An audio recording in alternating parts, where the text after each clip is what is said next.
कौन है आपके माता पिता? नहीं। कोई नहीं? क्यों? बताओ बताओ, हमें बताओ कौन कौन है आपके घर में? पिता कहाँ आपके? एक्सपायर हो गए। कब? 9 महीना की थी तभी। और माँ? माँ सन 2018 में एक्सपायर हो गई। उस समय आप कितनी बड़ी थी? मेरा हाई स्कूल था सर। गुरुजी। कितने भाई बहन हो? भाई नहीं है। बहन? 6 बहनें हैं। आप 6 बहन हो, तो 6 बहन कहाँ है पूरी? सबकी शादी हो गई। तो आपने क्यों नहीं की शादी? मैं छोटी थी तो आश्रम चली गई थी। तो आपकी 6-5 बहनों को मिलके आपका ख्याल रखना चाहिए था। वो लोग पूछते नहीं है। आपकी बहनें आपको नहीं पूछती? नहीं। क्यों? पता नहीं। बहनों का कर्तव्य है कि वो आपका ख्याल रखें, आपका शादी ब्याह करें। कैसी बहनें बताओ? इंसानियत मतलब हर जगह से मरती सी दिखाई पड़ रही है। बताओ, कोई किसी के लिए खड़ा ही नहीं होना चाहता आज के युग में। ऐसे में इंसानों का क्या होगा आगे चल के? कोई प्यासा मरता रहेगा, तड़पता रहेगा, फिर तो कोई ना उसे देखेगा। अभी मैं तो एक वीडियो देखा कल, तब से मैं बड़ा परेशान हूँ। मैंने एक वीडियो देखी कि एक लड़का एक लड़की को हॉस्पिटल के अंदर उसके गले पे छुरी चला रहा था, काट रहा था। वो तड़प रही थी, जिंदा थी। लोग वीडियो बना रहे थे, वहाँ कम से कम 10-20 लोग खड़े थे, पर किसी ने उसे बचाया नहीं।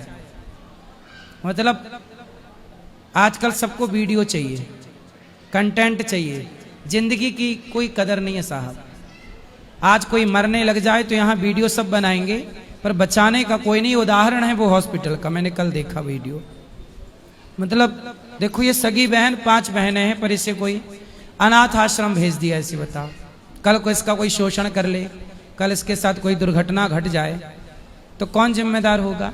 जब अपने ही साथ नहीं देंगे तो भला अपनों का साथ देगा कौन? फिर अपनों के होने का मतलब क्या है? फिर भाई का होने का मतलब, बहनों के होने का मतलब क्या है? यदि हम अपनों का साथ नहीं दे रहे हैं तो सोचिए ऐसी समाज और किसका साथ देगी जो अपनों का साथ नहीं निभा रही है। बेटा बताओ, मैं आपकी क्या सेवा करूं? गुरुजी, मैं शुरुआत करना चाह रही हूँ लेकिन समझ नहीं आ रहा कहाँ से। कितनी उम्र है आपकी? 20 हो गया है। 20 वर्ष हो गई। जुलाई में हो जाएगा। तो आप अच्छे से लड़के को ढूंढ के विवाह कर लो। मैं आपका भाई बनकर आपका विवाह कराऊंगा मस्त, यहीं से दान दक्षिणा अच्छी देके।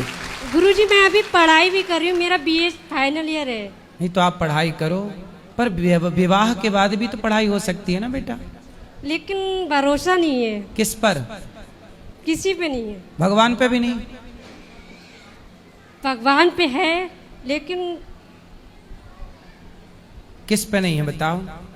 समाज पे नहीं है। हाँ, समाज तो भरोसे के योग्य है ही नहीं, ये बात आप ठीक कह रही हो। जब आपका अपना परिवार ही भरोसे के योग्य नहीं है, आपकी अपनी बहनों ने भरोसा नहीं रखा, तो समाज पे क्या उम्मीद कोई करे? आज समाज पे विश्वास करके ही तो लोग ब्याह करते हैं, पर विश्वास करने के बाद भी क्या होता है?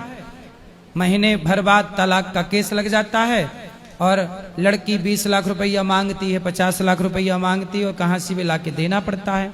विवाह तो भरोसा करके ही किया था, पर टूट गया कि नहीं? तो आज के युग में ऐसी समाज का निर्माण हो चुका है जिस समाज पर भरोसा नहीं किया जा सकता। लड़की भरोसा कर रही है, उसे धोखा मिल रहा है।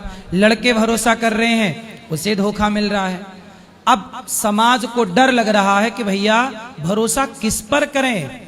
सोचिए कितना खतरनाक समय आके आपके सामने खड़ा है कि अब आप अपने सगे भाई पे भरोसा नहीं कर सकते, आप अपनी माँ पे भरोसा नहीं कर सकते। सोचिए वो माँ, वो लड़की, उसका ब्याह लगा एक लड़के के साथ, तो माँ ही उस होने वाले दामाद के साथ भाग गई। सुना कि नहीं किस? अब बताइए, वो माँ जिस लड़के को अपनी बेटी के लिए चुना, खुद माँ उसके संग भाग गई, तो ये बेटी का भरोसा तोड़ा कि नहीं माँ ने? बोलो, बात भागने की नहीं है साहब, बात इस धरती से भरोसे के उठने की है कि अब भरोसा ना माँ पे, ना पिता पे, ना बहन पे, ना भाई पे। अब भरोसा मैं कहता हूं केवल एक पे। जगत भरोसा तोड़ देगा बेटा, पर जगन्नाथ भरोसा नहीं तोड़ेंगे। एक भरोसा भगवान पे जरूर रखिएगा। और जो भगवान पे भरोसा रखते हैं तो भरोसे वाले लोगों की व्यवस्था आपके लिए भगवान ही कराते हैं। वो चुन के देंगे आपके लिए बेहतर, आप उन पर छोड़ दीजिए, समर्पण कर दीजिए भगवान को। अभी तक तो फिलहाल भगवान पे ही भरोसा करती आई हूँ। तो फिर आगे भी भगवान अच्छा करे। फिर आपको पढ़ाता लिखाता कौन है, कौन पैसे देता है आपको? इंटर था तो आश्रम में पढ़ाई करी थी, उसके बाद बीए में मतलब स्कॉलरशिप वगैरह मिलती है तो उसी से कन्वर्ट किया था। तो अभी रहती कहाँ हो, किसके साथ रहती? अभी तो मैं अभी आश्रम हालांकि बंद हुआ था मेरा, तो मेरी फ्रेंड है उत्तराखंड में जो हम लोग साथ में पढ़े थे 9th में, तो मैं उसके यहाँ थी। अच्छा, आपके दोस्त ने आपका साथ दिया? हाँ, मैं उसके यहाँ थी। तो उसके माँ बाप ने कोई ऐतराज नहीं जताया? वो अलग रहती, उसकी भी शादी हो गई, उसके हस्बैंड ने छोड़ दिया है। क्यों? उसका मतलब उसकी राजी नहीं थी शादी करने की, तो उसकी फैमिली ने कर दी थी। तो कोई बात हो गई आपसी में जो भी है, तो वो मेरे पास आई थी आश्रम में। 2 मंथ मैंने आश्रम में उसे रखा था अपने साथ, वो डायरेक्ट आ गई थी। तो अब उसने आपको रखा? उसने मुझे रखा था। वाह, देखो ये होता है, भला कीजिए भला होगा, बुरा कीजिए बुरा होगा। जब आप किसी का सहारा बनते हैं तो आपका भी सहारा कोई बनता है। यही है यहाँ संसार में, जो करोगे वो पाओगे, वो भरोगे। देखो यही है बेटा, इसलिए अच्छा करते रहो, आपके साथ ईश्वर अच्छा करेंगे। मेरे लिए कोई सेवा हो तो बताओ।